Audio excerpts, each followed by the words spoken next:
कभी अगर बनना हो तो बाज बनना, लेकिन कभी तोता मत बनना। तोता बोलता तो बहुत है लेकिन ज्यादा ऊंचाई तक उड़ नहीं सकता। बाज बोलता बहुत कम है लेकिन सबसे ऊंचाई पर उड़ता है और बाकी पक्षियों का राजा होता है एक बाज।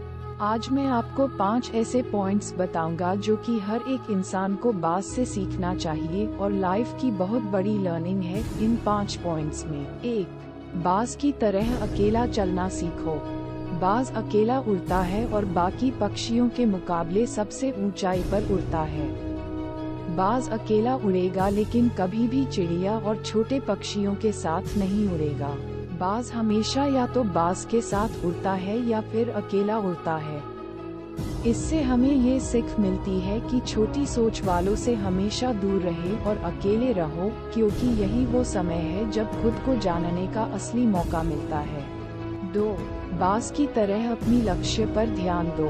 बाज का विजन बहुत ज्यादा क्लियर होता है और बहुत ज्यादा स्ट्रांग होता है। बाज अपने शिकार को 5 किलोमीटर दूर से ही देख लेता है और जब एक बार उसे अपना लक्ष्य दिख जाता है तो फिर उसके बाद रास्ते में चाहे कितनी भी मुश्किलें क्यों न आए वो अपने लक्ष्य को हासिल करके ही दम लेता है। इससे भी एक बहुत बड़ी सीख मिलती है कि अपना विजन क्लियर रखो और उसे हासिल करने में फिर चाहे कितनी भी मुश्किलें क्यों न आए पीछे मत हटो उस बाज की तरह। 3. बाज कभी भी मरी हुई चीजें नहीं खाता। बाज कभी भी मरे हुए जानवरों को नहीं खाता, वो हमेशा जिंदा शिकार करता है।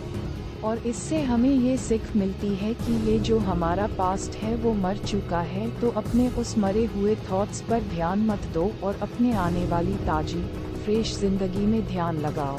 अपने पास्ट की पुरानी यादें जो तुम्हें तंग करती है उन्हें वही रहने दो जहां उसकी जगह है, और तुम्हारे पास्ट की जगह है अपने में वर्तमान में जगह मत दो, क्योंकि अगर एक बार तुम्हारा पास्ट तुम्हारे प्रेजेंट में आ गया तो तुम्हारा पास्ट तुम्हें कभी तुम्हारे प्रेजेंट में नहीं रहने देगा। पास्ट में तुम्हारे साथ कितना भी बुरा क्यों ना हुआ हो वो सब यादें और थॉट्स मर चुके हैं, और उस बाज की तरह बनो जो कभी भी मरी हुई चीजों को नहीं खाता।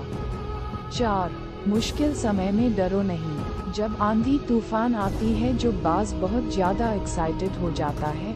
जब बारिश होती है जो सारे पक्षी छिप कर बैठ जाते हैं, लेकिन बाज को बहुत मजा आता है। जब तेज हवाएं चलती है तो बाज उन हवाओं के सहारे और तेजी से ऊपर की ओर उठता है और ऊपर उड़ते उड़ते इतना ऊपर उड़ जाता है कि बादलों से भी ऊपर पहुंच जाता है। और इससे भी एक बहुत बड़ी सीख मिलती है कि मुसीबत में भी मजा ढूंढो। और नेपोलियन हिल ने एक बार कहा था कि हर बड़ी चुनौती अपने साथ में एक बहुत बड़ा अवसर लेकर आती है। तो उस बाज की तरह तुम भी अपने अवसर को पहचानो, और जिस दिन उन अवसरों को पहचान लिया फिर सारी मुश्किलों तुम्हारे नीचे होंगी और तुम उन मुश्किलों के ऊपर होंगे। 5.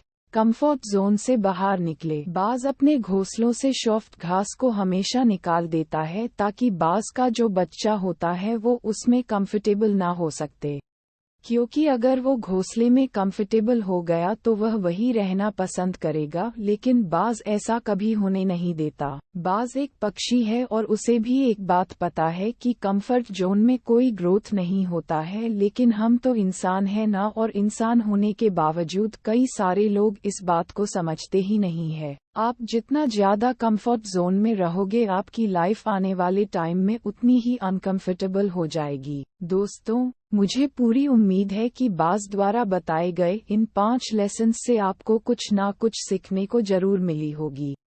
कमेंट करके जरूर बताइएगा कि आपको कौन सी सीख सबसे अच्छी लगी, और अपने दोस्तों के साथ शेयर जरूर करिएगा। वीडियो अच्छा लगा तो वीडियो को लाइक करें और हमारे चैनल करंट नेपाल जी के ज्ञान